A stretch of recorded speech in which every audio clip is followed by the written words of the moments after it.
everyone. I'd like to call this meeting to order. Please rise for the flag salute. I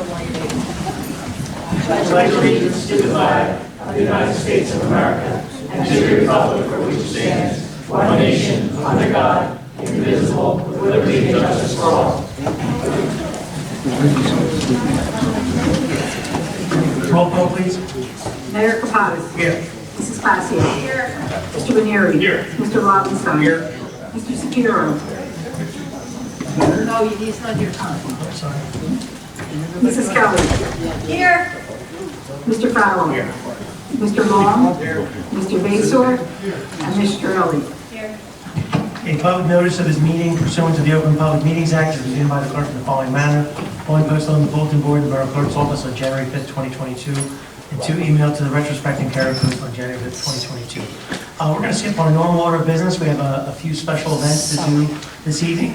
I want to start off by introducing Commissioner Betteridge from the county. She has a special presentation for one of our longtime businesses and a wonderful person. Ginny, you want to take the microphone? We have the portable microphone right wide.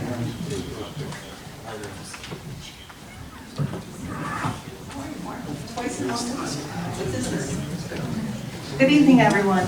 It's on, right? Yep. Thank you so much for attending tonight. We have two special individuals to honor this evening, and it's just a privilege to be home. For 16 years, I served this borough as a public servant, and here I am back tonight in a different role and capacity, but sincerely appreciate the hospitality that was expressed tonight, seeing new faces and some of the faces that I've known for decades. I resided in Runnemede since 1985, so that's quite a long time. It's really an honor to be here to acknowledge the EMS departments, such as the police, fire, and ambulance.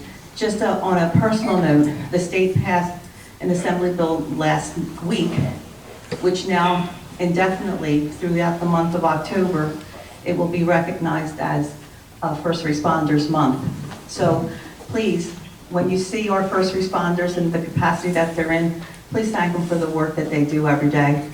They are a critical addition to our community, and they serve our communities well, and they know our residents, because many of them, they will remain nameless, I've known since they reached my knee. So now I see them carrying guns, and I'm like, what happened here? But you know, they grow up, I get old, but it just keeps our community going. So thank you very much for having me here tonight. And without any further ado, I'd like to recognize the Marino family. This is a family that's been in town. Come on up. Come on up. This is a family that's been in town for 50 years. One day this summer, we had the opportunity to dedicate and rename First Avenue as Marino Way. And it's just a privilege to be here with this family because they have done so much. They're right across the street. They're dedicated to our community. And in their own way, they're a public servant. So thank you so much for everything that you've done for the Borough of Runnemede. And if you would allow me to read the proclamation, whereas it is the desires for the Commissioners of Camden County to recognize special occasions, and whereas Marino's Pizza will celebrate 50 years of serving specialty pizzas, cheesesteak sandwiches, and more to South Jersey. This dynamic pizzeria is known for the creative take on Italian favorites, incorporating their family secrets and recipes. Whereas in the winter of 1972, two brothers from South Philadelphia, Joseph Dominic Marino, opened a corner pizzeria in Runnemede. The flour salesman and a high school teacher had no prior experience in the food industry and learned during their journey with support of their friends and right-hand man Joe Holshoe and their mother Carmela providing family recipes. The Marino brothers were able to lay foundation of this South Jersey landmark, and whereas Marino's Pizza has established two guiding principles when they started their businesses. The first principle, to use the best quality ingredients, and the second, to treat their customers like family. These are two principles that Marino's Pizza is proud to continue to apply daily for its loyal customers. Now therefore, the Board of Commissioners of the County of Camden does hereby celebrate Marino's Pizza's 50th year anniversary and does urge the citizens of Camden County to join in supporting this pillar in our community. Congratulations.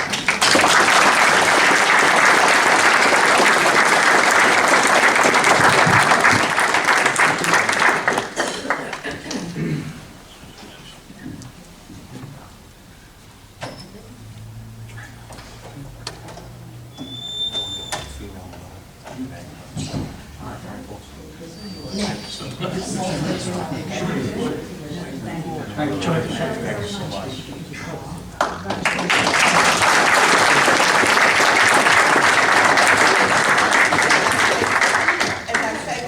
just want to remind everyone, hopefully, we have a member of our community that was going to come this evening to be recognized, Mr. Hemmerly. He wasn't able at the last minute to come, but it is our goal that December the 6th, which is the next council meeting, he will be able to be present. Mr. Hemmerly has lived in Runnemede for decades and is a World War II veteran, and we would like to acknowledge that. Unfortunately, he couldn't be here tonight at the last minute, but he will be here next month. So if you have the energy and the time, come back next month.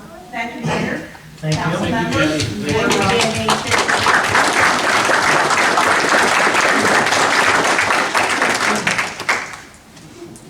I just want to also thank the county commissioners for their support of the borough and the businesses in this community, so we appreciate you being here this evening. It means a lot, everyone out there, that the county and the municipality works together, along with the state. These kind of relationships make a big difference when it comes to supporting our community. At this time, we have a police officer we'd like to honor, Ms. Kelly.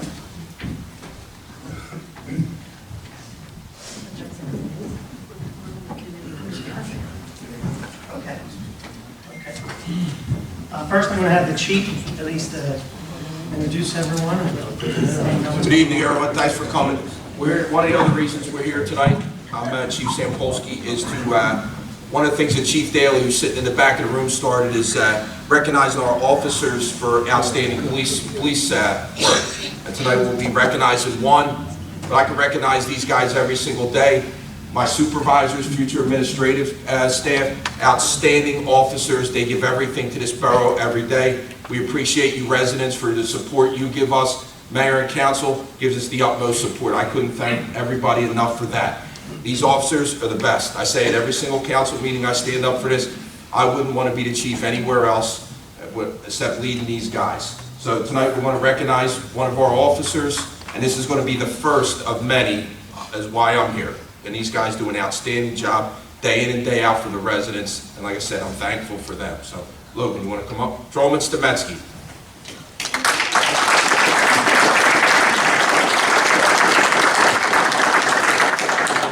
Mayor Kapadas is going to read this. He's got better eyes than me. And he'll say something as well as our director, Mrs. Kelly. Okay, you can see. Borough of Runnemede Police. Mayor and Council honor Patrolman Logan Stemetsky. Outstanding Police Work Award. On August 10, 2022, Patrolman Stemetsky observed a vehicle driving through the area of Wawa on the Black Horse Pike with an expired Pennsylvania temporary tag. Patrolman Stemetsky checked the plate through the dispatch and determined that the plate was fraudulent. Patrolman Stemetsky observed the vehicle leave the lot in a suspicious manner and drive towards the rear of an apartment complex. Patrolman Stemetsky conducted a motor vehicle stop where both occupants started to provide false names. After further investigation, Patrolman Stemetsky, it was determined that the vehicle was stolen out of Pennsylvania and both subjects were wanted out of multiple jurisdictions for various warrants. The subjects were also found to be in the possession of a large amount of illegal narcotics, methamphetamine, crack cocaine, heroin, and Xanax pills. Patrolman Stemetsky did an excellent job with this incident from the start to the finish, and his hard work and determination took 2 criminals off the streets, as well as illegal narcotics. Patrolman Stemetsky should be commended for his outstanding police work. Thank you.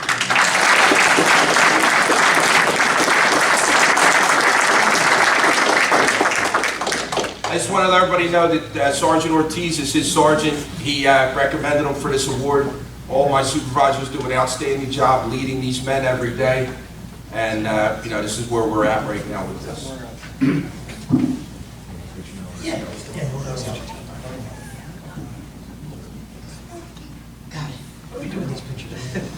Yes, everybody have their phone lines open. As we always do, we get a word from the mayor, and we also get a word from the face of public safety, Director Eleanor Kelly.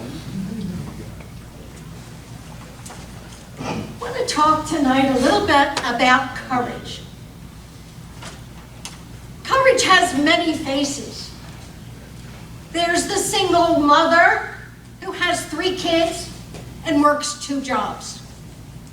There's the paralyzed victim in a wheelchair at 35, facing a life of disability, and doing it looking at the future with courage. And then there's the kind of courage that we have every day in our town. Thank you. You have courage. It's not easy. It takes courage to put on that gun every day. It takes courage to put that vest on. It takes courage to walk out that door, get in that patrol car, come to the station and put on your body camera, not knowing what that next call is going to be. Thank you for your courage. Gentlemen, thank you for your courage. That is the face of courage we have here today. Very nice.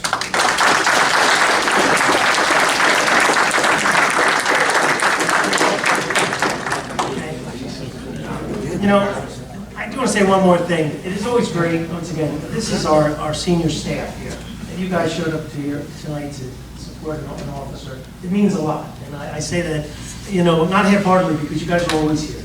I know that Bill pushes you and twists you on a little bit, but, you know, the fact that you Not do really. show up. Not really. And, you know, well, you have to be commended too for being the person who's the example, that you're always out, that you're always available. And I think that says a lot about this whole department. So I want to say thank you. I know the council thanks you guys. And I know the residents appreciate it. So thanks again. Meet you soon. This is your letter. Bill. Yeah, we're gonna make it. Our charges are short.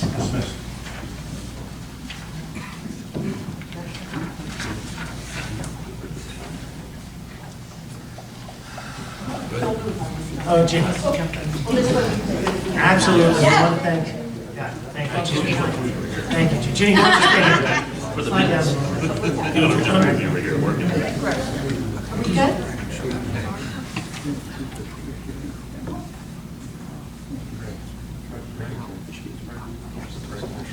Thank you, everyone. Jenny, thanks so much. Thank you.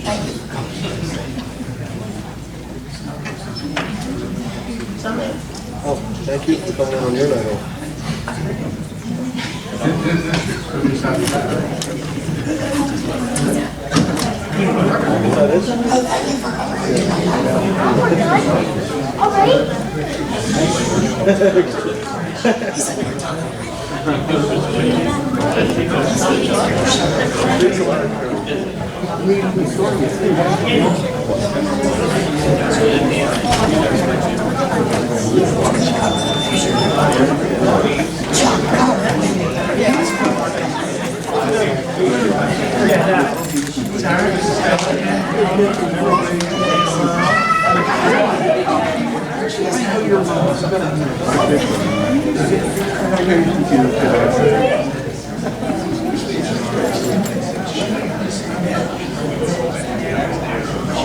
Are you kidding?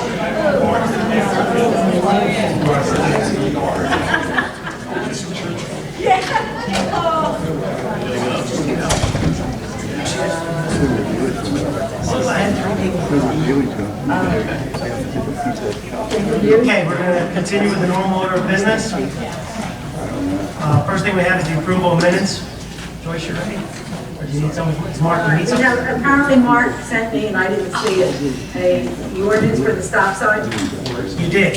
I have a copy of I it. did not see, so if we could walk that on as We will. an We will. ordinance. All right, we'll make a note of Can I make a motion to approve the minutes? that. Sure. What's the second then? I'll second it. All right, motion by Mr. Neary, second by Mr. Lobenstein. All in favor? Minutes are approved. Reports? All right, we have the treasurer's report for the period ending October 31st. Total fund revenue is $22,139,898.40. Can you put it down?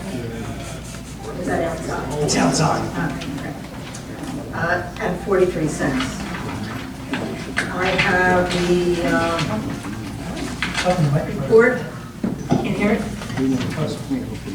I have the report of the registrar for the month of October. A total of $1,570 was collected for death copies, marriage copies, and we have also had 3 marriage licenses, but no charge. All monies were turned over to the treasurer. We have the report of the borough clerk for the month of October. A total of $191 was collected for bingo and raffle licenses and certified lists. All monies were turned over to the treasurer. We have the report of the construction office for the month of October. A total of $7,412 was collected for COs and permits. All monies were turned over to the treasurer. I have the report of the tax collector for the month of October. A total of $3,648,166.43 was collected in taxes, and in sewer rentals, $28,622.90. And that's all that I have. Okay, thank you. Is there a motion to approve the reports as read? I'll make a motion to approve the reports as read. I'll second that motion. Motion by Ms. Passio, second by Ms. Kelly. All in favor? Aye. Communications, we have a note thanking Mayor and Council for thinking of him during the difficult time. Mark, you know, you're part of this group, so, you know, we care about you, so. Big part. We might give you a hard time every once in a while. I'm sorry, Mark, but you know me. I always want to know, when's it going to get done? All right, thank you. Would someone make a motion to accept that communication from Ms. I'll make a Passio? motion to accept the communications from Mark. I'll second that. Motion by Ms. Passio, second by Ms. Kelly. All in favor? Aye. Okay. Public hearing. This is a public hearing for ordinance repealing Chapter 265, Section 5 of the Runnemede Code to preemption by state law. For those of you in the audience, there was a ordinance that's been on the book for some time, and the state, it was communicated with us that the state's law supersedes our law. If I'm saying that correctly? Correct. So we are obligated to repeal it. So this part of the meeting is open to the public. If anyone wishing to speak on this particular ordinance, please come to the microphone, state your name and address. Seeing no one on this ordinance, can I have a motion to close the public portion? I'll make a motion to close the public portion. I'll second that. A motion by Mr. Ranieri, second by Ms. Passio. All in favor? Aye. The public portion is closed. For that, would someone like to make a motion? I'll make a motion to adopt on second and final reading and advertise according to law. I'll second that motion. Motion by Ms. Kelly, second by Ms. Passio. Any other discussion? Roll call, please. Mrs. Kelly. Yes. Mr. Lobenstein. Yes. Mrs. Passio. Yes. Mr. Farrell. Yes. And Mr. Ranieri. Yes. 5 ayes, 1 absent. All right, that ordinance is adopted. Bond ordinance 2214 is an ordinance authorizing various improvements to the sanitary sewer system and road improvements relating thereto to the borough. Is this the public portion? Yes. Yes, it's a public Say hearing. that. So this portion is also open to the public. Anyone wishing to speak on this bond ordinance, please come to the microphone and state your name and address. Seeing no one, is there a motion to close the public? I'll make a motion to close it. I'll second that motion. Motion by Mr. Ranieri, second by Ms. Passio. All in favor? Aye. The public portion is closed. Is there a motion to adopt? I'll make a motion to adopt on second and final reading and advertise according to law. I'll second. All right, motion by Ms. Passio, second by Mr. Ranieri. Any other discussion? Roll call, please. Mrs. Kelly. Yes. Mrs. Passio. Yes. Mr. Lobenstein. Yes. Mr. Farrell. Yes. And Mr. Ranieri. Yes. 5 ayes, 1 absent. So that ordinance is adopted. We're going to walk on the ordinance that Mr. Bayshore, Not here, that's at the end, the first reading. It'll be a first reading. we'll do first reading at the end. It's not a public hearing.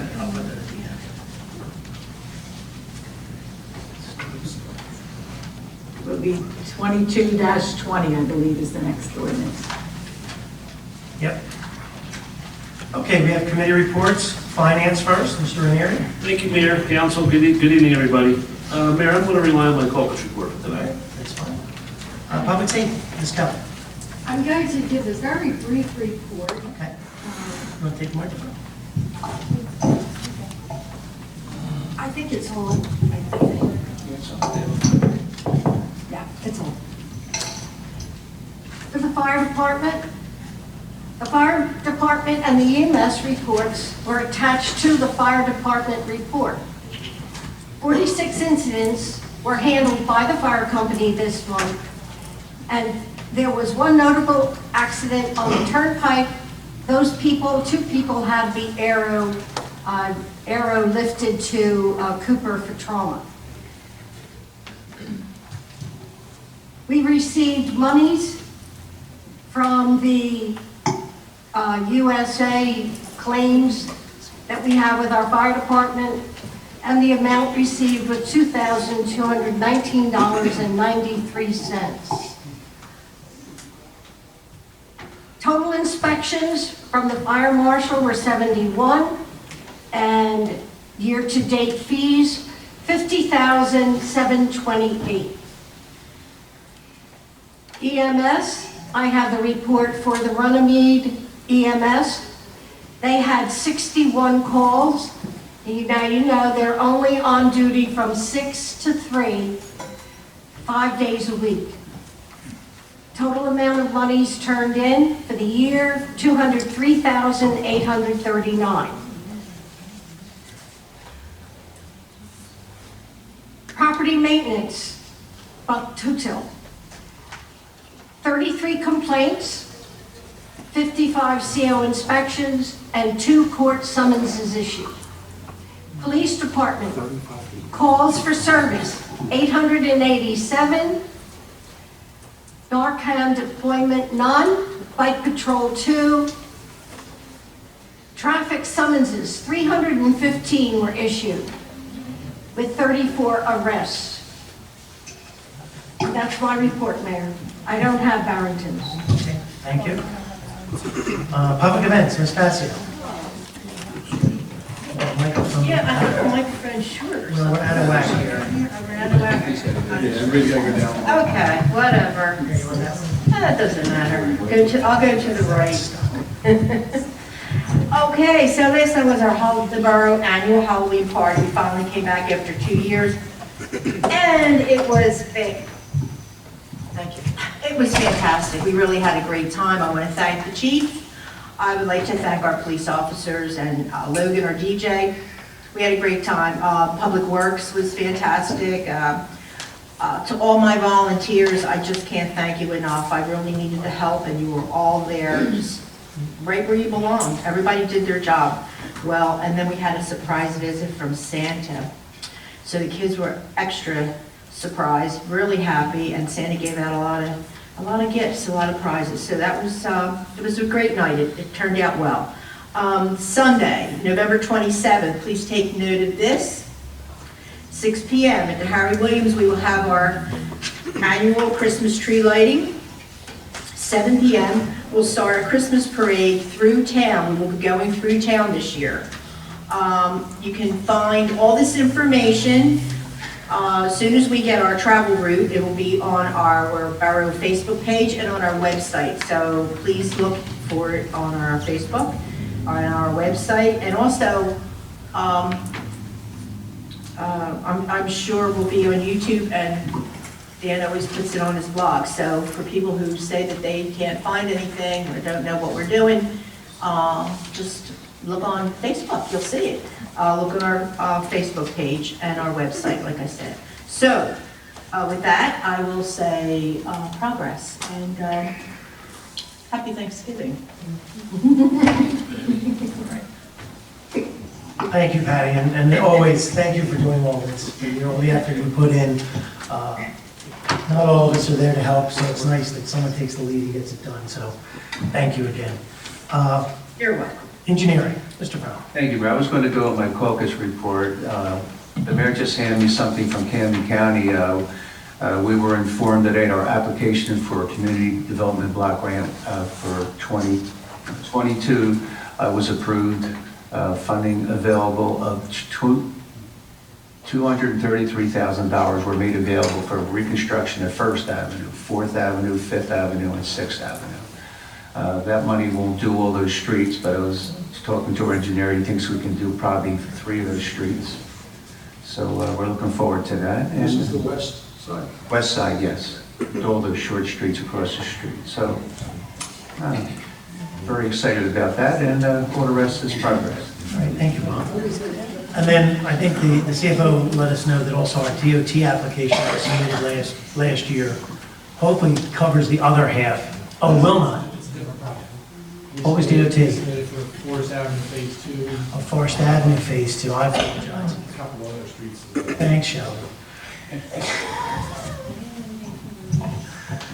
Well, at least we'll get started. Yes. All right, thanks, Bob. Public Works, Mr. Lobenstein. Public Works is doing their normal. The leafing schedule is posted on our, I think it's our first Facebook page and also on the calendar. They're on one side of the town one week and one side of the town the other week. We're rotating yard waste every other week, so look at the calendar. There's been no problem so far. Sometimes we have people that put sticks in the leaves or bricks make it in there or something like that because people don't like people driving through their leaves, but there's been none of that nonsense so far. And middle of the month, Mr. Wozniak and I are going to go down to Atlantic City to the League of Municipalities. They have a convention down there. We're going to go look at equipment that we possibly need in the future, and the rest is progress. Okay, thank you. Parks and Recreation, Mr. Sapiro's not here. Is there anybody who wants to report? Is there anything we need to know about? Nothing going on? Okay, Solicitor's report? Rely on my report from progress, from caucus, the rest is progress, go for it. Okay, thank you, sir. Engineers report? Mr. Mayor, I want to rely mostly on my report from caucus. Just to go back to that DOT grant application. We didn't think West First and Third, or whatever, made it to the application, so we submitted for Forest Avenue Phase 2, Payne Avenue, and Harding Avenue. Because they made it to the DOT application. Oh, that was a better application. So we still haven't heard about those grants or whether to do with the DOT. Since last caucus meeting, we also submitted a payment application number 2 for Manor Court and Powers Avenue. And I did the letter report talking about that all-way stop condition at Forest Avenue and Stratford Avenue that we're going to walk on. Yep. That ordinance. And that's going to be adding Forest Avenue and Stratford Avenue as an all-way stop at the intersection. And the stop signs will go on all 3 corners, and that's going to complete Chapter 106, Article 7, Section 106-20 of your code. Okay. So the payments are on the payment bills for this evening for the 2 contractors? Okay, great. This is for Manor and Mallard. I'm still working out the Forest Avenue. Forest Avenue you don't have? Okay, We're working on it. no problem. We're going back and forth. All right, anything else? That's everything. All right, thank you. All right, old business, new business. We're going to move right to resolutions. I'm going to group the resolutions together because I don't think there's anyone that's of an issue. So we're going to start off with Resolution 22-136 is a resolution confirming 22 appointments. This is adding a temporary laborer for the Public Works Department for leaf season, William Avilas at $15.75 an hour. And we have Resolution 22-137 is a resolution refunding a planning and zoning board escrow funds. This is for, which one is this for? Beacon Realty. Beacon Realty for $1,777.46. $27. $27. I skipped one? 22. Yeah, $27, okay. And then Resolution 22-130 is a resolution authorizing a refund of overpayment of real estate taxes by a title company.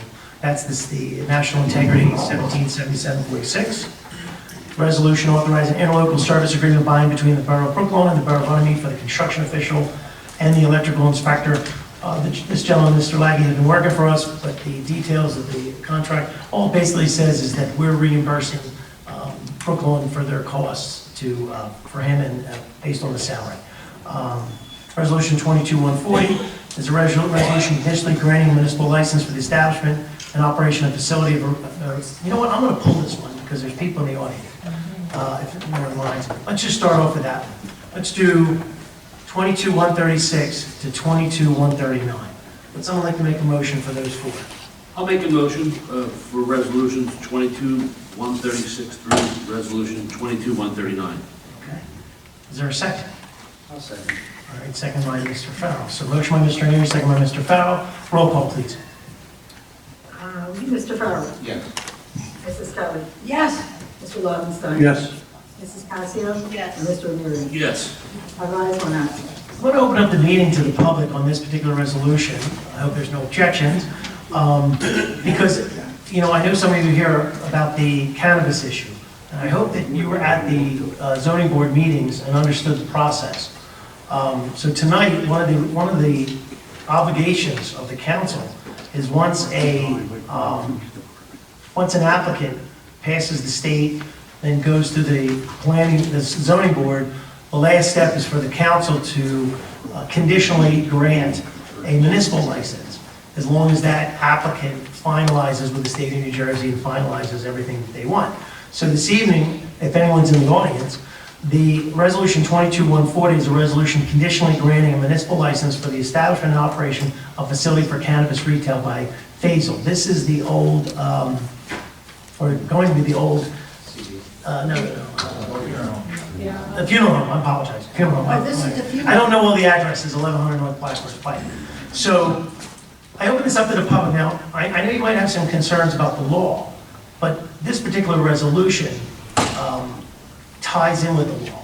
So we have, you know, we have obligations that we have to uphold.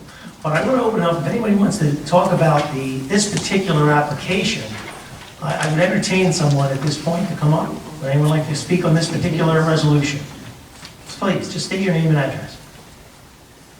Robert Bianchuk, 25 West 6th Ave. Okay. I am opposed to such a business operating in this town. Okay. I think it's bad news. If people need the constituents, the chemical constituents, there are fine hospitals, they can receive treatment. And I think it's again, bad news. Okay. We appreciate it. Thank you. Okay, sure. Anyone else want to talk about the 1100 Blackbird Pike? Or which deals with this application? Before I start, my bill, please, the podium. We'd rather you just use the microphone if you don't mind. Asa, if you want to go in more detail, you know, this resolution, we have a public portion at the end where you can have more time. This is only for this particular resolution. So let me, I'll go ahead with my name and address. Asa Storland, 20 West 5th Avenue. As I was preparing my remarks for this agenda, was posted to the Runnemede website. I had been planning on speaking during the good and welfare portion of the meeting. However, since learning about this resolution in the agenda, I would submit for your consideration the rationale for making the address at this particular point. There are two main sections in the remarks, with one building upon the other. Specifically, there are supporting evidence in the first portion, not evidence, supporting rationale. And the second section is more direct and relevant to the resolution itself. I would ask to have your permission to read my remarks in their entirety at this point. Yeah, please. I think you're going to read it at the general, I could either but read it now or it's more appropriate before the resolution, so. Okay, great, thank you so much. Well, Mayor Kapadas, Council President Passio, members of council, thank you for the opportunity to speak during this portion of the meeting. My family and I appreciate the countless hours that you have invested into the well-being and prosperity of this town, Runnemede, that we call home. Undoubtedly, you have each had to live and lead in the tension of multiple opinions and beliefs. For that, I must communicate heartfelt gratitude. I would also like to express appreciation for my neighbors who volunteered in many ways. There's no way that we could have accomplished so much in so little time. The topic of this address is the Runnemede Cannabis Ordinance and the anticipated effects of its present verbiage. Within the conversation, my approach will be twofold. First, I will present specific concerns regarding one of the three Class 5 entities who are contending for a spot in our town. The second topic takes a larger view of the ordinance, the negative impact it will have on our families and neighborhoods, and a proposed solution. I must be clear that I am a novice when it comes to navigating the world of local government, but I am willing to learn and anticipate the positive experience as we discuss the matters at hand. The first and more specific topic I would like to discuss is that of the potential of Greenhouse Gardens LLC moving into 413 North Blackbird Pike, currently occupied by the environmental testing consultants former home of the Runnemede Police. It does bear many resemblances to the other two locations, one of which is being discussed under this particular resolution. I understand from the recent Planning and Zoning Board meeting that there was an application that was deemed and memorialized as incomplete for greenhouse gardens. However, a significant number of my neighbors and I came to understand towards the end of that meeting that their application was resubmitted and is expected to be complete in the near future. I would like to submit for your consideration the following rationale for preventing the possibility of that licensure. The primary reason surrounding the health and well-being of the 13 children who live or spend a significant amount of time on West 5th Avenue, between the Black Horse Pike and the walking path. As some of you know, my wife Rachel and I are blessed to have 4 of these children. It also happens that we live on what I believe to be the best street in town when it comes to the neighborly relations and the warmly welcomed and common sight of children playing together outside. As it turns out, several of the other children often end up at our house to play outside, enjoy snacks, and employ the art of using their imagination. In addition, several of the children ride their scooters and bicycles, which is a joy to see, and in fact, I'm in the process of teaching my youngest to ride by himself. When I consider what the impact of a Class 5 retail dispensary could be on these children that my wife and I are called to steward, as well as the rest of the precious children that are a part of their lives, I think you can begin to imagine my concern. I am more than willing to risk looking a bit foolish in my political naivete for their sakes. First, there will undoubtedly be increased foot traffic from the walking path.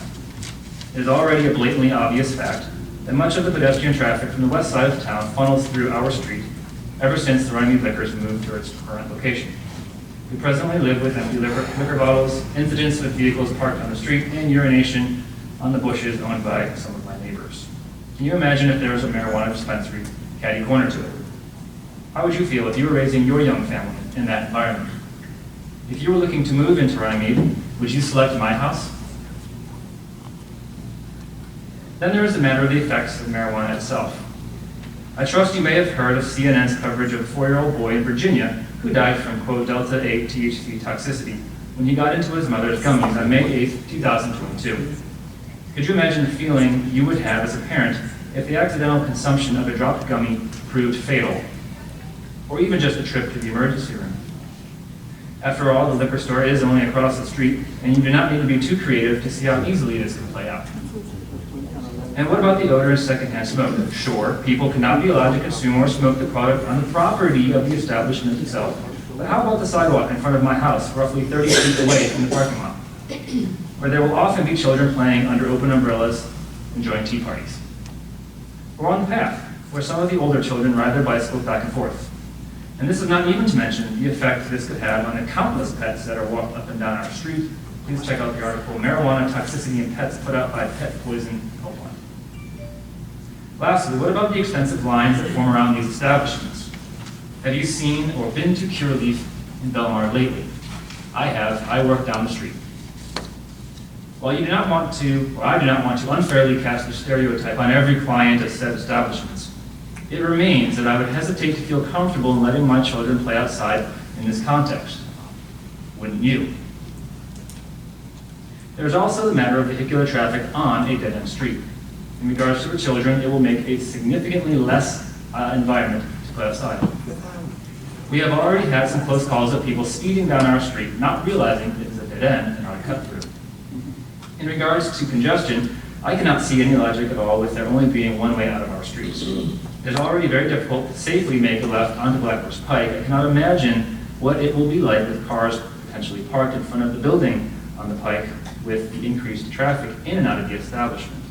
Then, what if someone unfamiliar with the area tries to avoid that congestion by accelerating in the other direction, unknowingly, towards the dead end? I trust the logic of my concern is becoming increasingly apparent to you. On a final note, in this first of 2 sections of my remarks, a petition from the residents of West 5th Avenue and West 4th Avenue demonstrates a strong expectation that you, as our elected officials, will act for the good and welfare of our streets. There is a full spectrum of personal opinions on marijuana itself represented here, but we all agree that the end of our street is simply unacceptable. I have that petition for your review if you like. please pledge to prevent any marijuana retail establishment from ever occupying 413 North Black Horse Pike as far as it depends upon you. Can I count on you to oblige this request when and if the time comes? Yes. So, I don't mean to stop you, but I'm going to, and because you were misinformed. Ms. Pinto has a letter from 413 North from Greenleaf asking to rescind their application and to refund their escrow amounts. So the borough is in the process of refunding their escrow, which means they get their money back, they get their application fee back. Now, there might be some charges because the engineer has already done some work for that. That's what was deemed incomplete. However, to your second point, which I'll let you finish, the ordinance that we do have only allows for 2. So the information that everyone was kind of using was that there were three contenders, but there was conversation about increasing the amount of potential licenses. But when we deliberated this process, we felt that the size of our community, all those kinds of things, once again, with the best information that we had, would only be 2. And we feel, I think at this point, with the help from the CRC, with the help of the zoning board, and with this body, along with the police department, with their help, along with the engineer, that the 2 applicants that we currently have that have made it to this point have met the standards that the CRC has adopted and what the council has adopted. So as for the 2 licenses, we're, at this point, once again, council still has to vote. However, they're sort of obliged to vote because if someone meets the standards, it's hard to deny someone, just like anyone in this audience. If you wanted to do something that was allowed by law, we don't have the right to stop you if it's allowed by law. But to make everybody at least happy, I really feel bad that I wasn't at the meeting. I wish everyone knew that 413 was never under consideration in the sense that they never got to that point. All they did was submit information, try to get on the application. Don't get me wrong, we were trying to be fair to everyone. We were trying to allow people to apply. The chief investigated the properties, did his due diligence, contingent upon final approvals. But we weren't necessarily, determining at that point who was going to get the license because there was no way to know who was going to get the license. So hopefully everyone feels good that there will not be a cannabis at that location. That the 2 applicants that are currently under consideration still have a final leg that they have to do. They still have to get their license from the CRC. And then they would still have to do everything they promised they were going to do that. And then, just so everyone knows in the audience, they have to uphold their promises because their licenses are renewed on a yearly basis, unlike a liquor store. A liquor store gets a license and we can't rescind it unless the state of New Jersey takes it from it. And it has happened in this town where the chief of police had to take a license from someone. But as long as they follow the rules, that would be how it would go, but they do have to do all that. So I want to make sure everyone knows, 413, and if you would like, I have no problem giving you a copy of the letter saying that he was asking for his money back. Correct, Ms. Pinto? It's an email. It's a letter, in my opinion. Emails are letters to this generation. Correspondence. Correspondence. So Ms. Pinto received the correspondence. We're in the process of refunding their money. As you can see, we do that a lot. So your second part, you want to continue? No, thank you. And actually was a comment, I could be mistaken. Mr. Bach did mention that he had received, this is after, I could be getting the timeline mixed up. Mr. Bach said he did receive something on September 22nd. So Mr. Bach is good. He's doing his job. So Mr. Bach is not, so our ordinance, our law is very specific. It was adopted over a year ago. It says we only allow for 2. Mr. Bach is doing his due diligence. He would have to treat everyone fairly to let them put their application in. Once we have 2 seats. Once the 2 seats were full, there's other applications, and that's why the applicant has asked for his money back, because if you read his email, he basically says, well, I was at the meeting and the second one was approved. Why would I spend the money and the time? So just that everyone knows, these licenses are not tied to a community. So that person who has that green leaf license can now take it to another community. The state issues the license to the applicant. We only approve the location in a community. So that license can be transferred anywhere else in the entire state. So I'm gonna steal some thunder from our attorney. Steal away, man. One of the things we did find out, because we wanted to be prepared to answer any of your questions, was at this point right now, the state of New Jersey, 565 municipalities in this state have issued 801 conditional licenses, with Runnemede only doing 2 of those. So, while I appreciate your opinion, absolutely, that we have deliberation here with similar concerns, the voters approved it, the state made the rules, and at this point, there are 801, and that is not... We called it, the CRC commissioner called it the tip of the iceberg. Because they had 1,300 applications pending. Now, you would say this sounds ridiculous. Let me make this clear to everyone. I spoke to the CRC one time because we were in a little bit of a quandary. We didn't think we were going to get a single license. We thought, well, maybe we'll get a license. We never thought that these licenses were transferable from municipality to municipality. And all of a sudden, they started to roll these licenses out. And when I spoke to the assistant director, his advice to me at the time was he believed let the free market kind of let it do its thing. Let people open the businesses. Some will succeed, some will fail. Why should government put its thumb on who's going to get a license and who's going to do that? Now, as an elected official, I basically said to this group, and you guys weren't here at the meeting, but you can watch the tape. I basically said that I would not be the mayor of Marijuanaville with, licenses going up everywhere. Your quote was 3 over my dead body. Because we had set a standard of 2, which we all thought we would be lucky to get 1. Not knowing how the state was going to very liberally allow anybody who met the standards to acquire the license. So be prepared. There's a potential in the next 6 months for 800 of these. Now, you may say that seems like an unbelievable amount. But just let me let you know, once again, we're a community, we're a state of 10 million people. So there's going to be about half of the towns are not allowing it in their communities. Just to be clear, this council also voted against it the first time around. The first time around, we voted against it. After we understood some of the rules, this council then voted for it. We took our time deliberating this a little bit because it was so new. However, we're also trying to be friendly with business, and Runnemede just can't be known for pizza places. We want to be known for, and not that marijuana, once again, we're not passing judgment. I appreciate that you said that, Asa, that, judgment on other people is what we try not to do. And, the process that the chief went through, that the engineer went through, that the council went through, we're trying to do our best to follow the letter of the law in this particular case.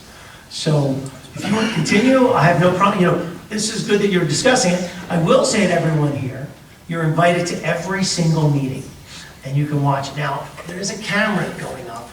Where's the camera at? So there's a camera back there. We're in the process, because of COVID, the state gave us money to improve public access. So one of the things we're going to be doing is live streaming our meetings. They'll also be recorded. Now, we do have a person in town who does it for us on his own. And it's out there, and even members of council and the clerk actually use his recordings to help us see exactly what was said and what was testified and things like that. But we feel that it is important, the state feels it's important that this process is more transparent.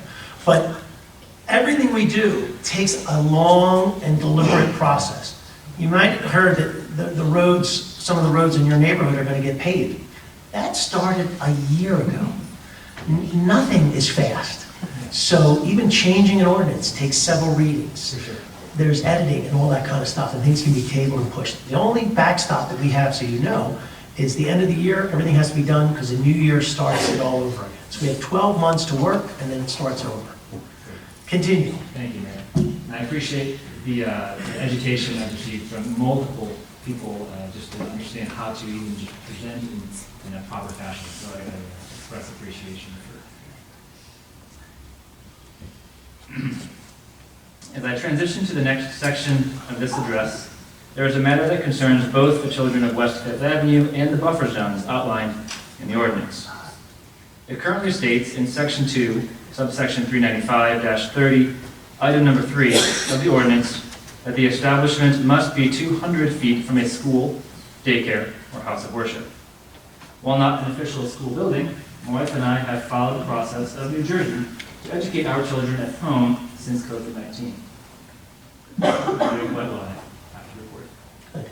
I have wondered if this would be considered in the same intention as the present language of the buffer zone. Further, The sheer number of children who spend as much, if not more time at home than at school should also be considered under the presumed logic of the present regulation. In other words, why is there a buffer zone at all? So children presumably are not exposed to either the clientele and or the drug itself. Why would this not apply to the neighborhoods where these very same children live? While the, quote, letter of the law may be open to interpretation, I wonder if equal and honest consideration would be given to the, quote, spirit of the law.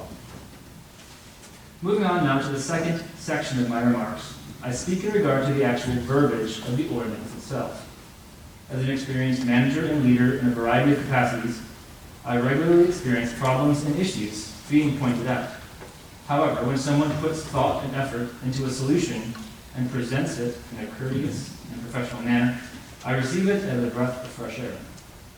Fielding complaints is one thing, but collaboration with invested and engaged folks is quite a different experience. In your capacities, I imagine we have common ground with this. Therefore, I have prepared what I believe to be a reasonable solution and have found that many of my neighbors happen to think similarly. To reiterate an important fact here, there are people who are pro-cannabis legalization, staunchly against it, and somewhere in the middle in this group.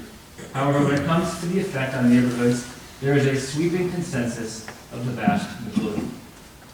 The first part of the proposed solution is to amend Section 2, subsection 395-27 of the ordinance. Presently, it permits Class 5 cannabis retail establishments to operate in the special economic development, commercial, and redevelopment zones. I would like to submit that the latter two be removed. Effectively, I am requesting that the second row of the table be removed altogether, with the special economic development zone, also known as the industrial park, being the sole location permitted for any cannabis establishment. The second part of the proposed solution is to amend Section 2, subsection 395-30, item number 3. It presently states that, quote, no cannabis establishments shall be located within 200 feet of a house of worship, school, or daycare. I would like to submit that this be increased to 1,000 feet and that a residential buffer of 500 feet be added. This can only promote the health and well-being of the neighbors that you represent. It should be noted that I find this a reasonable request as there are present standards of our neighbors in Gloucester Township as reflected in Section 1, Part A of their ordinance O.21-09, noted in the minutes of their Township Council meeting from July 1st, 2021. To give consideration to your positions, especially that of being responsible for the financial health of our town, I can see why this would be a difficult decision.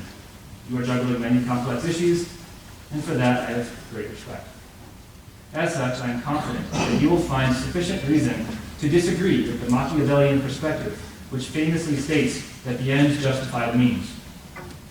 In this situation, the positive goal of financial health does not justify the negative impact that neighborhood-embedded cannabis dispensaries would have. I imagine that the 67% approval rating of the New Jersey Public Question number 1 in 2020 regarding marijuana legalization could be thought by some to justify the ordinance in its present form. However, that is a very different question from having dispensaries embedded within neighborhoods. If the overwhelming majority of the responses I've heard from the people in our town is any sample or indicator, a question like the latter will be shut down with little progress. If you disagree and believe the majority of the citizens of this town would approve, then a public hearing would provide increased confidence that the will of the people has indeed been carried out. However, if there is any doubt in your mind, then I believe it would be all the more behooving of you to bring the proposals up for public hearing. I also understand that the original amendment for cannabis zoning from Resolution 21-13 was not a unanimous decision among council according to the minutes from the October 5th, 2021 Town Council meeting, and as you mentioned, the previous one before that. There were 2 votes against the first reading and 1 vote against the second reading. In conclusion, I would like to emphatically appeal to you, the elected members of council, to bring these amendments to a public hearing and postpone the decision for the present resolution. And I count on you to do so on behalf of the health and well-being of the town that we all love so much. Thank you. Thank you, Mason. Was there any response to the question? Well, we have to continue. This is just the public portion, so this is not a back and forth. While I did engage and let you know, because you had said something, that's not how this process works. But I appreciate what you said. I can answer a few of your questions, though, if everyone wants to hear some of the answers. So, one is your point about, I wrote no, and it was buffer. You had asked a question about not allowing the use of it. So think of this law that has been passed. Towns that even opted out can't stop someone from moving next door to you and using this product and standing on your sidewalk. The police department cannot do that. Now you say, well, you could pass certain laws. You're 100% right.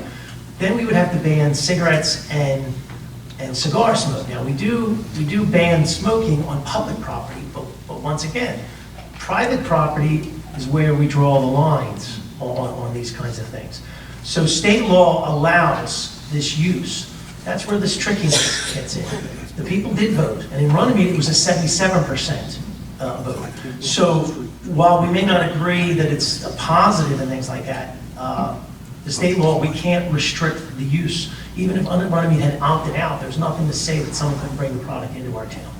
The second thing you said about the buffer zone, we have difficulty in this town with the fact that residential butts up to everything. So while I would love to have larger buffers between the commercial zones, all the commercial zones, and that, Runnemede doesn't have enough parking for a lot of the businesses and things like that. I think this board can consider amending the application, not the applications, the ordinance, to increase that that zone between the houses of worship and things like that. Your question about your personal home, can't do that. Spot zoning is not allowed. So we're not allowed to say, you can't have, this can't be around you.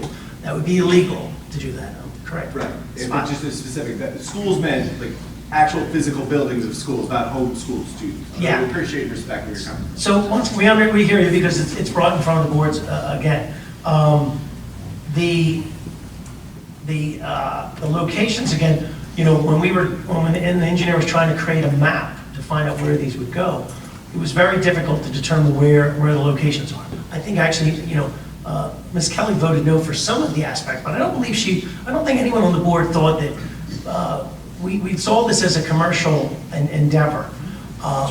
And putting someone back in an industrial park kind of went against if you read our master plan and commercial zoning, which goes back decades, the idea is you put retail on retail areas and you have industrial areas and things like that. I did write this note down. If you're aware of these applicants, this is a serious business. These guys are under microscopes. The amount of money, their applications are part of the record now. So they'll be eventually, you'll be able to see some of the information about them. The amount of money and investment that you're going to see, the idea that they have to renew their license, there's going to be a tremendous amount of scrutiny that these businesses are going to get. So the looks of these buildings, all that kind of stuff, I would put them at a much higher, not to disparage on Runnemede Liquors, but I believe the buildings are going to look a lot nicer than Runnemede Liquors because they have an obligation. If you read the state law, they also have an obligation to not only pay a tax to the community, but also to promote, they're supposed to be good neighbors and things like that. So there's an aspect to this. It's very interesting the way the law is written. I agree with you. It was terrible that it was on the ballot. It should have been a law that was passed. We have a representative democracy. So the representative democracy is not everyone votes. It's you vote for people and they represent you. So when we put it on the ballot, I agree that the way it was written wasn't really good. So it didn't give people the information to know what was going to happen about it. But, those aspects that you said, council has the ability to amend ordinances. We can do that. However, and I know this is awful to say, you're late to the game. And, the applicants have done their due diligence. I want you all to put yourselves in their shoes. They've done everything. They started this process several years ago. They went through the process. They met with everyone. They did all these things. They came in front of these public hearings. They did all this stuff. And now at the end, to change the rules on them is difficult. We can amend the rules and we can hold them to a high standard. I believe the chief will promise you that he has, the security plan has to be approved by him. And if they don't do their due diligence, he can rescind it. Now, imagine that someone who has private property can lose the ability to use that property, private property they want to. It's a very interesting part of the law that allows that. So, you know, while we might think that this product is not necessarily a positive product, you talk about democracy, the people voted for it. I know you don't want to hear that. And it's a tough one. And we worked on this for several years. There's been heavy debate between everybody on this issue. We brought all these people in there. We made everybody come in, just in case you don't know this. Each one of these applicants came in front of this board twice. And I apologize, you guys weren't here, but, you know, the idea is we're all busy and you hopefully rely on us to make good decisions. And I want you to rely on us that we're trying to make the best decision as we can with the information that we have. We're not trying to harm anyone. We live in this community, every one of us. Our children are similar ages and things like that. So we know each other. So don't think that this is just, like you said, the ends justify the means. You know, it's not. You know, before this process even started, I polled the entire police department. Chief, do you want to tell the audience what the police department said? They were unanimous. Like I said, I talk to people a lot, as you can see, that I stood up there. But I love our community. I've been here 27 years as a police officer. I love how I feel about our police officers. And yeah, they were in my office, and you know, I expressed certain things with them, and I'm fully confident that, and I'm going to be the guy. If there's an issue, I'm not going to send a patrolman. I'm going to be out there. I'm out of my office at all times, dealing with businesses, residents, the administration at the schools. I'm out and about at all times. So if there's going to be an issue, I'm going to be the one to address it or deal with it. And once again, the officers, we had a meeting. We had a meeting, correct, with every single officer was in this room. And we polled their opinion because we didn't want our public safety aspect to be against this. Because if they thought it was going to be a problem, and they realized that this was maybe the lesser of two evils, you know, having a legal process versus an illegal process, they were very... I invited the mayor to talk to him because we were having a meeting about something. I said, come on in. And he addressed every one of them sitting right there. They're all, let's go. We know there's going to be problems. We're not ignorant to that or naive to that. But once again, our solicitors also pointed out that there's expectations that are set by these two applicants. These two applicants, these two license holders, there are expectations. If they do not meet the expectations, the law is clear. We have remedies to fix them. So we're hoping that this process worked out and we have the best candidates for this community, and we intend to hold them to these standards. You know, the amount of money that they're spending is not small. They have to adhere to all the rules and regulations. You know, and Chief Sampolsky will be all over them if they don't. You know, and it's a tricky subject, you know, the cannabis and marijuana, but it's out there anyway, and it's better to regulate it than not. Is there anyone else who wanted to speak before we move on? Lisa, we thank you, and you know, there will be a public portion at the end. Just let everyone know in the audience, there is a process to amend things, but it's tough. Let me just explain how a zoning board works. It is a quasi-judicial branch of the government. This body adopts laws just like the state adopts laws. They came in front of the quasi-judicial branch. If you remember what the attorney said, if they met the standards, you can't deny them.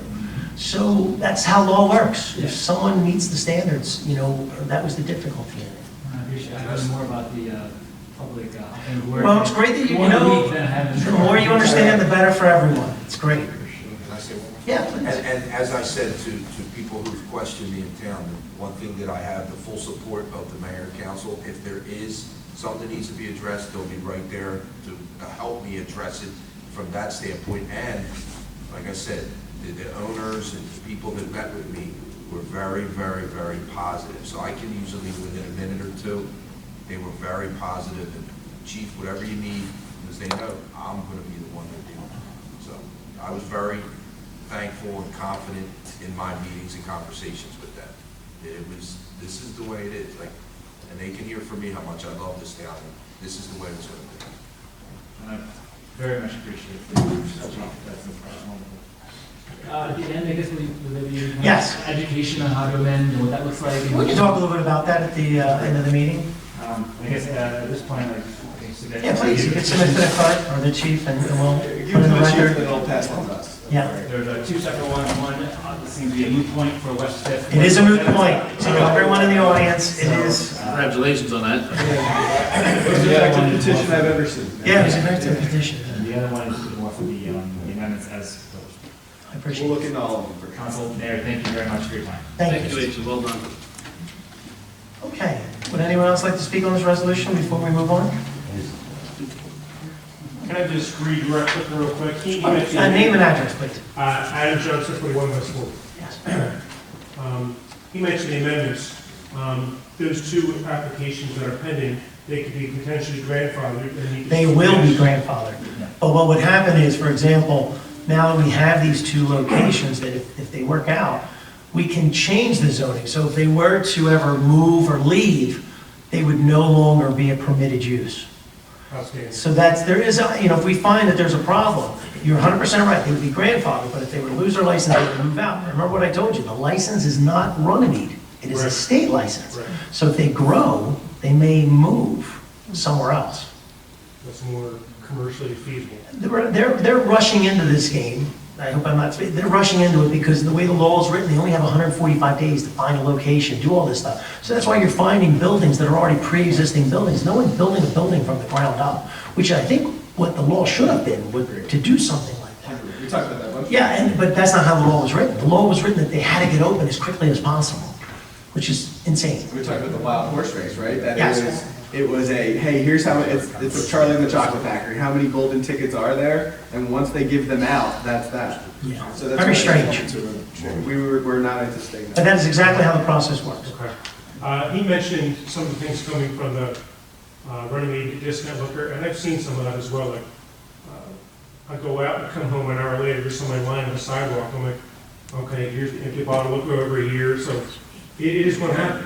Yes. And I'm not far away from it, so that's Yeah. my 2 cents. Yes, no, liquor's been a problem for a while.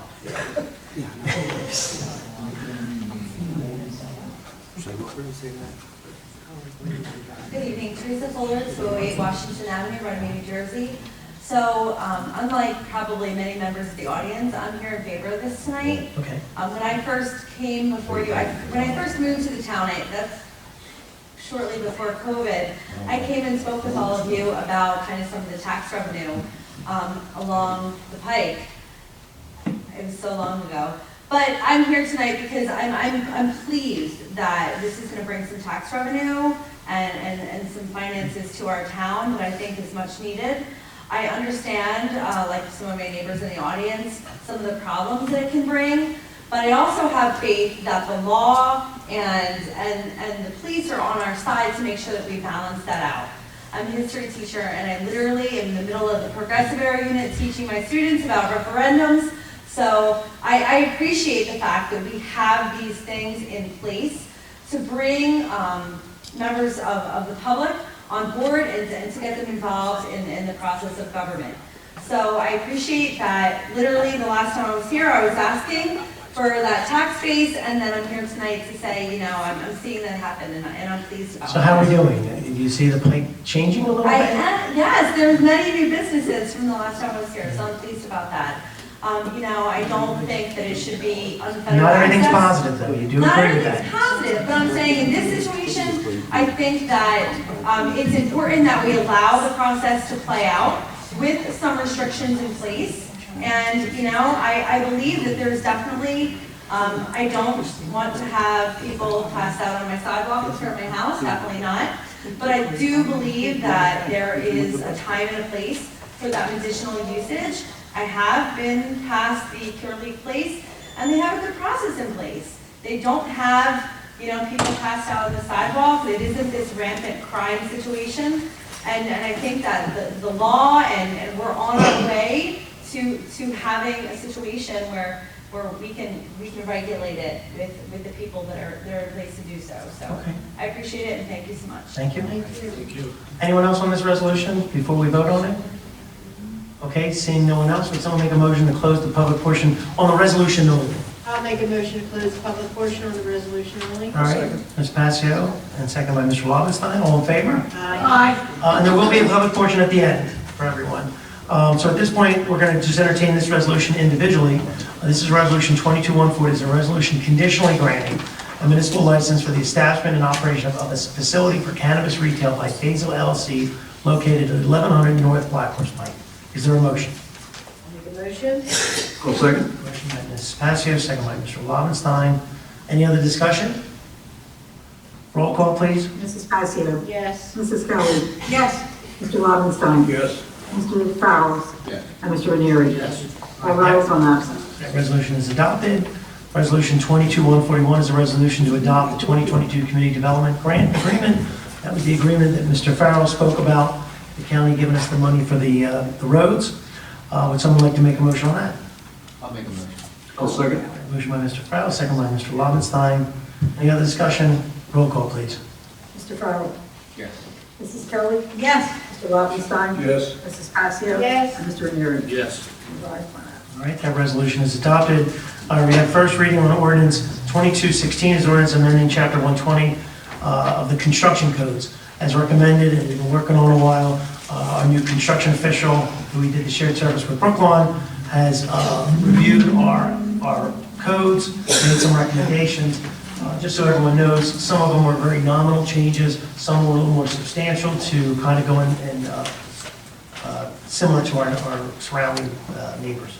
So this, is this the public hearing portion, or? Yes, That is first reading. First reading. So this is first reading. So once again, first reading means we have to introduce it, it's a first reading, we then advertise it in the newspaper, and then we come back and have a public hearing, and then we vote on it again. So everything has to be voted on twice, and there's a minimum of 30 days in between each reading so that the public has an opportunity. So once again, we're changing the construction fee. So an example, a minimum permit was $65, it's now going to be $75. That's an example of the fees. Would someone like to make a motion? I'll make a motion to adopt on first reading and advertise according to law, with a public hearing to be held on the 6th day of December, 2022, at a meeting beginning at 7 p.m. Is there a second? Second by Mr. Farrell. A motion by Ms. Passio, second by Mr. Farrell. Roll call, please. Mrs. Kelly. Yes. Mr. Lobenstein. Yes. Mrs. Passio. Yes. Mr. Farrell. Yes. And Mr. Ranieri. Yes. Five ayes, one absent. And I don't call it adopted because it does take a whole nother process. Ordinance 2217 is an ordinance amending and supplementing chapter 221 of the code, requiring inspection for lead-based paint in residential dwellings. As everyone is aware, the state has regulated lead-based paint. The municipality is required to force landlords to inspect these properties in residential zones. Would someone like to make a motion for this ordinance? I'll make a motion to adopt on first reading and advertise according to law, with a public hearing to be held on the 6th day of December, 2022, at a meeting beginning at 7 p.m. I'll second. All right, motion by Ms. Kelly, second by Mr. Ranieri. Roll call, please. Mrs. Kelly. Yes. Mr. Lobenstein. Yes. Mrs. Passio. Yes. Mr. Farrell. Yes. And Mr. Ranieri. Yes. Five ayes. Ordinance 2218 is an ordinance amending Chapter 230 land use fees. So this is the fees that are charged to planning board applicants, people who come in front of the planning board. Once again, we ran into situations where our fees were somewhat out of whack. This hopefully fixes those changes. Once again, it's still 30 days before this gets to a public hearing. Is there a motion? I'll make a motion to adopt on first reading and advertise according to law, with a public hearing to be held on the 6th day of December, 2022, at a meeting beginning at 7 p.m. Is there a second? I'll second. A motion by Ms. Passio, second by Mr. Lobenstein. Roll call, please. Mrs. Kelly. Yes. Mr. Lobenstein. Yes. Mrs. Passio. Yes. Mr. Farrell. Yes. And Mr. Ranieri. Yes. Okay, ordinance 2219, an ordinance amending Chapter 5020, rates of compensation for off-duty law enforcement. These are the pay rates, or excuse me, the charges for police officers working traffic and others. This has to match our agreement with the police department's contract, so the two have to line up. I believe Ms. Straley has this squared away. Would someone like to make a motion? I'll make a motion to adopt on first reading and advertise according to law with a public hearing to be held on the 6th day of December, 2022, at a meeting beginning at 7 p.m. I'll second. A motion by Ms. Kelly, second by Mr. Ranieri. Roll call, please. Mrs. Kelly. Yes. Mr. Lobenstein. Yes. Mrs. Pasio. Yes. Mr. Farrell. Yes. And Mr. Ranieri. Yes. And Ryan's on that. Now we have to add that one, 2020. Okay, so now we have 20, I actually found the email that Mr. Bayshore sent. It is the, at Forest Avenue and Stratford Avenue, all three corners, stop sign. So this would be when it's 2220 for the installation of, it's only two stops, all three. So three stop signs. All three corners. All three corners will get a stop Chapter sign. 106, Article 7, Section 10620, and it adds Forest Avenue and Stratford Avenue as an always stop sign in all three corners. So everyone in the audience, this was actually asked from the residents of that street to put the stop signs in, so they, I wouldn't say petitioned us, but it was part of an agreement because we're repaving the road, fixing the road, was to put these stop signs in it, and we think it's a very good idea. The police department signed off on it, the engineer signed off on it. So There we're was a moving forward. line of sight problem. There was previously, yes. Because we realigned that road, cars were going faster through that intersection, so it made it unsafe, so we did this to improve safety. Okay, and there'll be no parking off of those corners to keep the site. Okay, would someone like to make a motion on this ordinance? I'll make a motion to adopt on first reading and advertise according to law with a public hearing to be held on the 6th day of December, 2022, at a meeting beginning at 7 p.m. Thank you. Is there a I'll second? second that. Motion by Mr. Ranieri, second by Ms. Passio. Roll call, please. Mrs. Kelly. Yes. Mr. Lobenstein. Yes. Mrs. Pasio. Yes. Mr. Farrell. Yes. And Mr. Ranieri. Yes. Okay. Ryan's on that. So we have payment of bills. There is a bill list that's been circulated, including some of the bills for the roads. Is there someone like to make a motion to pay them? I'll make a motion to pay the monthly bills. Motion by Ms. Passio, second by Mr. Lobenstein. Roll call, please. Mrs. Kelly. Yes. Mr. Lobenstein. Yes. Mrs. Pasio. Yes. Mr. Farrell. Yes. And Mr. Ranieri. Yes. Ryan's on that. Bills shall be paid. So now we're back to another public portion of the meeting. This public portion portion of the meeting is open to the public. Please come to the microphone, state your name and address. Maria Panzarella, 171 Pine Avenue. I have to go lock the election building, but I want to take a moment. Bingham and Downing, the two elementary schools in Runnemede, are hosting a Grateful for Our Local Heroes breakfast on November 18th. Nice. It is for and will recognize heroes in our community, first responders, veterans, and active military. November 18th from 9 to 10 a.m. The school needs a head count because it's a communal breakfast. So if you have a friend or relative that attends Bingham, you want to go to Bingham. If you have a friend or relative that attends Downing, they would want to go to Downing. Okay. You can let me know so I can get the school head count. But maybe some of you would want to come as well. Well, if we get an invitation from the superintendent, I have a meeting with him tomorrow. He might not invite me after the meeting. You can tell him what I said. Just so you know, you can report back to the school board. Mr. Bayshore has a plan to resolve the drainage issue on First Avenue. The borough is going to pay $12,000 to fix that drainage issue, but he feels that it's proper and the water that's laying there will be hopefully removed.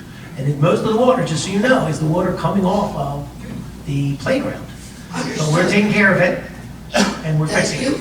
However, I still feel Something changed when the road got repaved. Yes. We'll give you that, and that's why we're not, but I just need I'm still bringing it up to Mr. Iannucci tomorrow. But understand the contractor fails. Well, I wouldn't say that. I think it was something that was underground that we maybe weren't aware of. That the school had put But a it didn't drainage exist. pipe. There was a drainage pipe probably that the school had put into the roadway that we were not necessarily aware of, that was draining the playground. Well, thank you, Mr. Bayshore. However, He will be out there with the shovel, so yes, thank you. I'll give you some salt for when it's icy. Thank you. Thank you. I Anyone must else go. wishing to speak? Come on, we have to go lock up. Okay, please.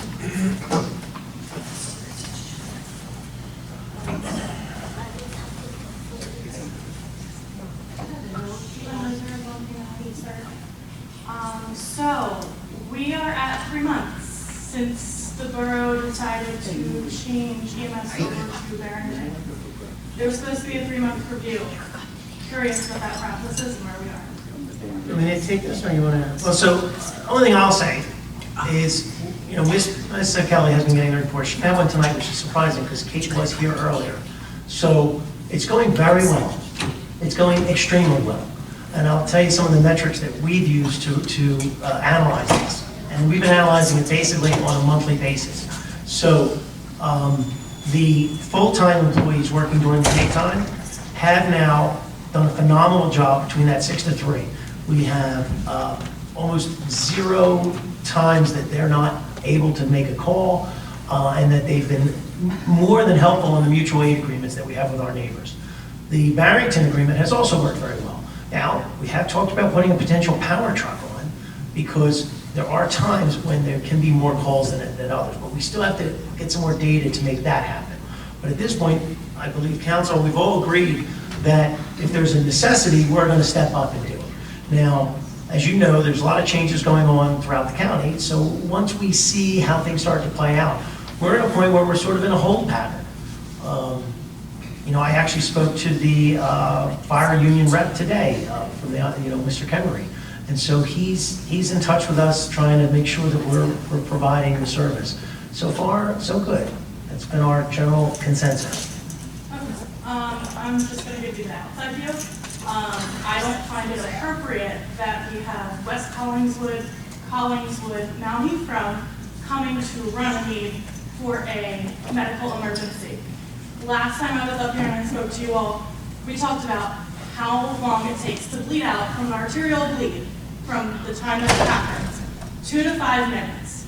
2 to 5 minutes for West Collingswood to come in because Barrington is out at Our Lady of Lourdes or at Cooper waiting for a bed in a hospital system that is completely overrun, and they're waiting an hour to get their patient to a bed to then turn around and come back here. You're harming citizens from an outside view. I haven't seen that incident, and I'm proof positive, my life was saved, so, by Barrington. Are you aware, I don't mean to talk to your health, No, that- are you aware that that's Ms. okay. Ms. Mazzio That's had a okay. heart attack? I am aware. Oh, okay. But And that I'm was just saying, Barrington ambulance that took her to Lady of But I Lourdes. also work in a hospital. Okay. And I am telling you, in an ER. But you're talking about a systemic issue. Exactly. And Runnemede is in the process of trying to work with the systemic issue. And I don't think you guys are considering all points of view. We are, and we feel that Runnemede at the time, if you recall, we were being taken advantage of. We were actually running to we were the Collingswood running to other communities. To Gloucester Township. To Gloucester Township. So this is not, we're not on an island. So we're trying to work this out. I think if you know, Gloucester Township's doing a better job. But when you have people who were laid off, but aren't laid off because they're still on the books, and now can't qualify for unemployment because they still are hired. They were but there's part-time no employees, available though. shifts to be filled. They're part-time employees, and there's such a demand for EMTs right now. And there is, and there you have people who are willing to work I understand that. in this town. And if you remember at the meeting, do you You remember? hired one full-time employee. We did. We I hired full-time. understand. But do you remember how many times the part-time EMTs did not show up? That's a systemic issue though. So Okay. you just talked about that. Well, what were we supposed to do? So, offer the options. Washington Township just offered positions to hire more people, to onboard more people. Okay. Mount Ephraim's doing the same. Barrington's doing the same. Why is it that Runnemede also can't do that? Why is it that Runnemede? We have an agreement is that we're then- doing 6 to 3, Monday through Friday, and then we're supporting Barrington Okay, Heights. then and where are all the that. numbers? Can I have the numbers for the last 2 months Yes. for Barrington? If you could, after the meeting, give us your name and address, and we'll send it to you. If you'd like, this is all overboard with the EMS, with the county. You're more than aware that the county is the one where all this information comes from. So you could also see the entire county I can get and that see information. where everyone's driving. Already have that, already working on it. So you know that. I do, but I want the information, I want to know what you guys are getting, and I want to see The reports that we get, we'll give you copies. So that's where my concern is, and again, we're at 3 months, which is what the time frame was. And we feel very good. I don't believe there's anybody on council that doesn't feel that they're doing an But excellent where is the job. report to the citizen? Once again, the reports are read by Ms. Kelly at every meeting. If you want a copy of them, you can have a copy of the reports. Okay, but there 3-month review. Okay, we just told you, we've been reviewing it constantly. Every month. Okay, where are you bringing in people? Where are the extra meetings to bring in the fire chiefs, the EMS chiefs? The fire chief and the EMS chief speak We to meet Ms. quarterly, Kelly. and we have a meeting with the fire chief and the full fire department coming up on the 14th. And is that open to everyone? No, It's it's not how it works. That's not So how, then, that's not a nobody public ever needs business. to have that information besides. No, we did not say that. It's, from the committee report, committee meetings are not public. But the reports, the data, anything you want that shows the call volume that comes through 911, you're more than welcome to see the calls, where we go, and things like that. Now, your point about missed calls and stuff like that, go talk to the county, because a lot of that stuff isn't recorded as well as it should be recorded. So once again, this is a countywide, statewide issue. This council is doing its best. When the part-time EMTs stopped showing up, we acted and consolidated the manpower we had during the busiest hours, which we had agreement with the union to do that. And then the evenings, we went with the best choice that we had at the time, which was Barrington. And I disagree with you that it's not working. I appreciate what you do. You're working at Lord's, and but you're seeing Lord's as part of the problem. That they're sitting there for an hour to be cleared and taking an ambulance because they won't let the ambulance leave. I understand that, but. So why not yell at Lord's? That's already happening though. Okay. That's happening from the state level. The state holds them accountable. Okay, do you feel the state's holding them accountable? It's a broken system any way you look. Do you think the state's holding them accountable? They do their best. So we're doing our best. Okay, but I just also want you to consider, like, you have people that are willing. But So let me ask you this. Are you aware of that, I mean, belabor this too much more, are you aware that the borough still puts ambulances at the football game? Are you aware of that? I am aware of that. So you know that all the part-timers who work part-time, the chief called them up and asked them, would you help us out manning ambulances at those events? And I'm under the impression that all of them said yes, they would be happy to help us out whenever they were needed. I just think that it's not fair to say to somebody, we'll take you when we want you. That's what they were doing to me. I'm going to say me, I don't mean to say me, but that's what they were doing to me. They would say to me that their primary job was more important than the Borough of Runnemede. But when That you they have a couldn't come in job on a Friday night. They couldn't, $26 once an hour again, versus 17, what are you going to choose? once again, they would say that they picked and choose, and they have every right to pick and choose. Now, the difference is in the police department, ask the chief, if he tells a police officer to come in, they don't tell him no. They come in or they don't have a Then write job. that in the contract.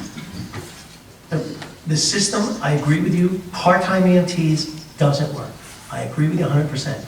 I'm not sure if the people in this audience are willing to have a 20 or 25% property tax increase to pay for full-time staffing. But you can do it for the police department, and then you can also increase their. But even the police department has mutual aid. I understand. They that. go to, But we other towns help us. We have somebody in our own town, and that is, I think, the bigger problem. You know, that premise, while I'm very happy with the people who work for this community, I think that we are obligated to utilize our finances in the most proper way.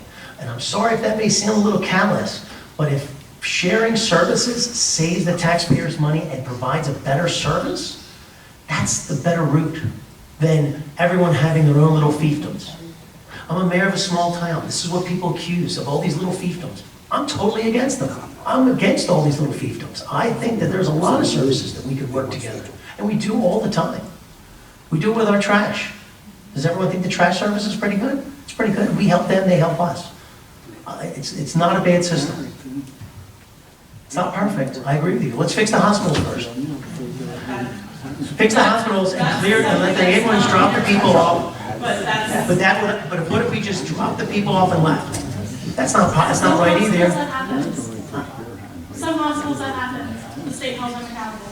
But you have the option, sitting up there, to make those decisions, to help your people and have somebody here around the clock. Change the way that the system's run. Go ahead and make it a contract that this is what you're required to do. See who signs on for it. Increase the pay to match what is the market value. Then you will have something that's comparable. You won't have people not staffing a truck when you go ahead and do a market analysis and realize $70 an hour is not the going rate for EMT. I'm sorry, are you aware that the majority of EMS squads are volunteers throughout the state of New I started in Jersey? a volunteer squad. I'm So, fully aware. the pay is not the issue sometimes. So, if other communities, one of the reasons the state doesn't get involved in this and won't help us is because the North, all those people work as volunteers. So your argument about, I'm sorry, they're volunteer staff.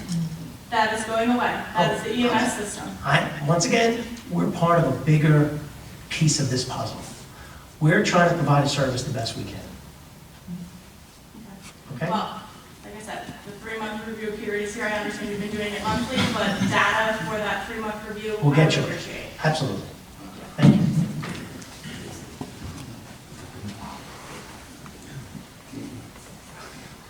Good evening. Scott Benny, 19 East 11th Avenue. I'm glad the chief is here, and I'm proud to have him as the chief. I have a question for you guys. The trucks on 111th Avenue, which is it's a mute discussion on the dispensatory now. But before this, we have tractor trailers coming down the street, going from the Black Horse Pike down. Today, I guess a bus was going to the hotel down there, a core bus went down there. It was 20 minutes before him trying to able to turn. Is there any way to get a bigger stop sign there that says? Yes. One of the things just so you're aware of, we've talked about this, potentially making that a one-way street, things like that. We're doing it as a kind of, I hate to say wait and see kind of aspect, but trucks are not allowed there. The chief can actually recommend that, to put a bigger sign up there. About 3 weeks ago, and thank you, Officer Murray, guess what? He came, the truck we couldn't find even with the bell ringer videos for people, they could only see the sign. He pulled the cable wires out of like 3 houses. So A big tractor trailer went down. Oh yeah, it was huge. So Victory across the street has the videos. She said, I can only see from the side, and when it shoots 180, there's nothing to shoot. So he was just stuck there, but he did a great job. Yeah, so there's been discussion on what to do for 9th Avenue if there's problems like that, making it one way. Now granted, when we do that, it just pushes traffic somewhere else, but we're trying to make people go down 9th Avenue, which is what they're supposed to People do. that come off doing 70 now off the to avoid the traffic at dinner time, he has his officers ticketing, which is fine.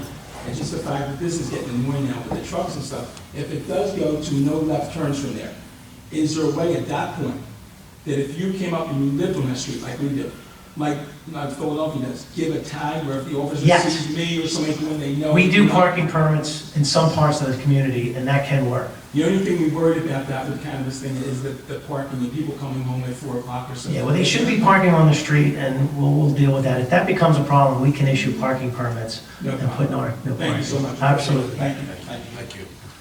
Anyone else? Okay, seeing no one else, is there a motion to close the public portion? I'll make a motion to close the public portion. All right, second, motion by Ms. Passio, second by Mr. Farrell, all in favor? Okay, I want to thank everyone for coming out. You're welcome to every meeting.